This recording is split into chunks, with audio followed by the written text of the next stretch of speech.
welcome back on The Score. Yeah. Happy having us. Okay, and if my information is correct, you're all like quote-unquote graduating either as Courtside or graduating from school in Yani's case. And because in one way or another you are graduating, it's nice to look back and ask you guys, what has stayed with you? Most memorable moments from season 82. So, Franny, let me start with you. Okay, so one of my most memorable moments was the 14-0 sweep. It was with all due respect to Yani, who is here. I'm sorry. Okay, I respect you.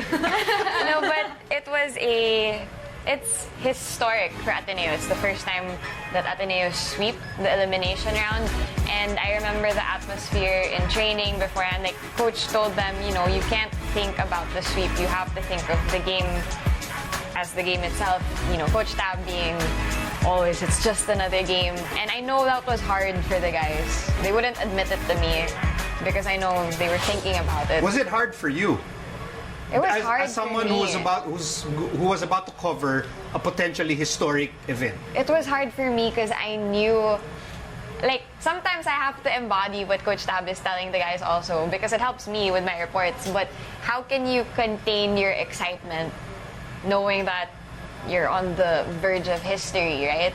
And when we got that 14-0, it was really nice because it was we were all the way in Mall of Asia, but you could see the whole Ateneo community there, and they were cheering so loudly. And usually when you're up against a UP crowd, I mean, it's kind of hard to keep up with that, but they did, and it was heartwarming for me because I really felt that love and that excitement just because we did something historic that day. And you were part of that historic moment. Aiyana, yours is more of like an off-court thing. Yes, definitely. So your one of your most memorable moments involves you're doing the more vlogs. I think that is my favorite moment, definitely, for season 82 because being able to show the fans, the athletes on a more personal level, I think that's the best experience so far. Like, they're not only athletes, they have all these cute, awesome talents, and they're actually baby boys. Yeah. Right? They're baby boys. And a lot of people think they're scary on the court, but then really, it's nice to see them on a more personal level. Was it hard initially to parang have them buy into that concept? It's more authentic. It's really like millennial Gen Z content. Una pa parang, Aiyana, wag na, ayoko. Then eventually... Honestly, yeah, I did not know that my boys were super shy type of people. Not only that, pero parang they don't know what to say kasi all the time. They're always like, oh no, I forgot what my third fact about myself was. And I'm like, dude, it's a fact about yourself. So yeah, I just find it super fun naman. And they started liking to be part of the vlog, like, as the days went by. So, and then it reached the point na, Aiyana, mag-more ka na para masama na sa vlog. They were so excited, most especially with my more episode where they had to copy the Star Magic Star movies, the lines. And they were so excited. Like, Aljon was really like volunteering to be Daniel Padilla. It was so funny. Yeah, I'm still haunted by the image of Encho Serrano acting out. One of the scenes. Hanggang ngayon, hindi ako makatulog. Okay, Yani, this is kind of off the court because it involves a scene in the dugout. Yeah. Okay, give us the background of this. What was the game, and then what happened in the dugout after? Okay, so this was the game against LaSalle. Oh, my respect. Aiyana. Although, going into the dugout, everyone was just jumping. It was so hype. And going in, I don't know, they just all brought out water bottles. It was so smooth. No one talked about it. Everyone was just bringing out water bottles, and Coach Ju, who was a former player, brought out the water container, and he readied it in the side. And we were all just waiting for Coach Bo to come in. And it was so funny because everyone who went in was not Coach Bo. So everyone was just ready to spray.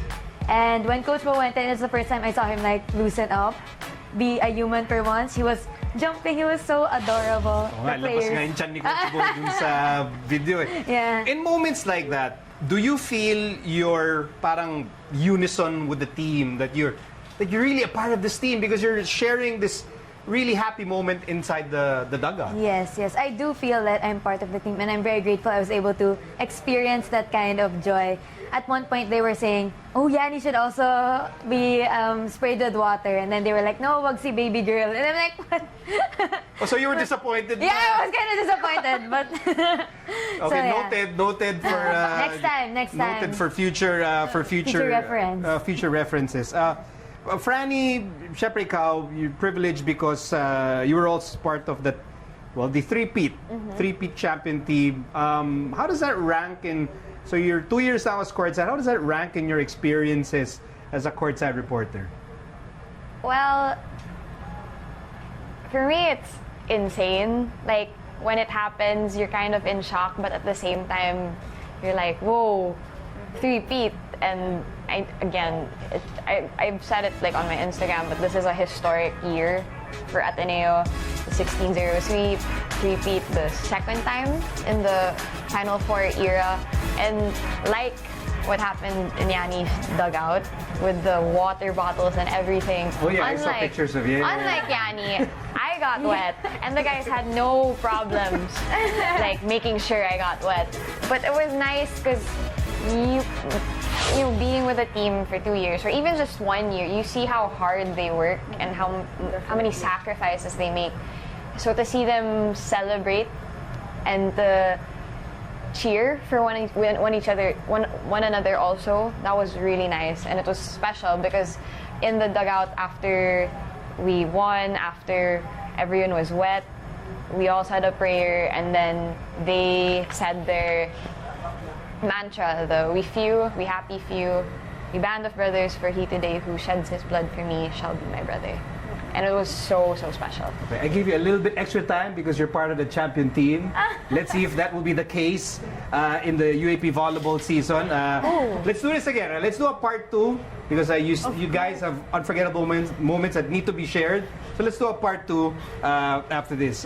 Frannie Reyes, Aiyana Perlas, Yani Mayo, guys, congratulations for a great season for all three of you. Thank you so much.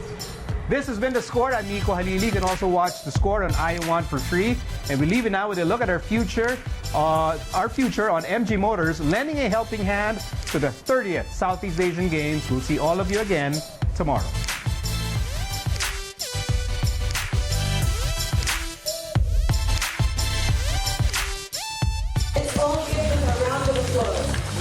Malaking tulong yan, no? Marami tayong iniimbitahan ng mga private organizations to sponsor the games. Across 58 venues, medyo challenging ang logistics and transport. So yung mga ipapahiram na kotse ni MJ, malaking tulong para may transport natin yung ating mga delegates. Meron kami mga transport hubs sa lahat ng cluster. Tapos yung mga kotse na yan, ide-deploy according to the needs of the officials. Well, first we wanted to be able to support the Filipino athlete. We wanted to give them the support that they need. So when we were approached by the organizers, we were already very excited that we will be able to provide the mobility requirements of not only the team members but also the organizers and the participants. Well, we are going to be providing a car that we feel is really the right vehicle for an athlete who is determined, who has integrity and honest. It will give them the comfort ride and, of course, the safety to drive from one venue to another. At this point, we will be giving about 85 units to be distributed by the organizing committee. Para sa mga atleta, my real message is just concentrate on preparations and bring honor to our country. We're 100% ready. And we're devoting 100% of our resources para may taguyod na maganda ang games na to. As we have promised the Filipino people, this will be the best SEA Games that they have seen so far.